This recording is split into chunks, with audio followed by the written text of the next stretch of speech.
প্রকৃতি কিন্তু যতটাই সুন্দর ঠিক ততটাই নিজের মধ্যে নানা রহস্য লুকিয়ে থাকে। আজকে আপনাদের এমনই একটা ঘটনা সম্বন্ধে বলবো। মেঘালয়ের একটি বিখ্যাত কালিকায় জলপ্রপাত। এই নামটির পিছনে কিন্তু লুকিয়ে আছে একটি মর্মান্তিক ঘটনা, যা একটি বিধবা নারীর করুণ কাহিনীকে বরণ করে নিয়েছে। সেখানকার স্থানীয় খাসি ভাষায় নুহ শব্দের অর্থ লাভ এবং কালিকাই হচ্ছে সেই নারীর নাম। কালিকাই মেঘালয়ের রংজিতরাহ গ্রামে তার শিশুকন্যাকে নিয়ে বসবাস করতেন। শিশুটি যখন অনেক ছোট তখনই লিকাইয়ের স্বামী মারা যায়। ফলে জীবিকার জন্য তাকে কুলির কাজ বেছে নিতে হয়। ফলে সে মেয়েকে বেশি সময়ও দিতে পারতেন না। মেয়ের ভবিষ্যতের কথা ভেবে তিনি দ্বিতীয়বার বিয়ে করেন।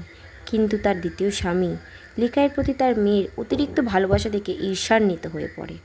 প্রতিদিনের মতো একদিন লিকাই কাজে বের হয়ে গেলে তার দ্বিতীয় স্বামী শিশুটিকে নির্মমভাবে হত্যা করে এবং তার মাংস কেটে রান্না করে লিকাই বাড়ি ফিরলে তাকে খাওয়ায়। এই ভয়াবহ সত্য জানতে পেরে লিকাই ক্রোধে এবং শোকে উন্মত্ত হয়ে পড়ে এবং সে পাগলের মতন ছুটে গিয়ে জলপ্রপাতের উপর থেকে ঝাঁপ দেন।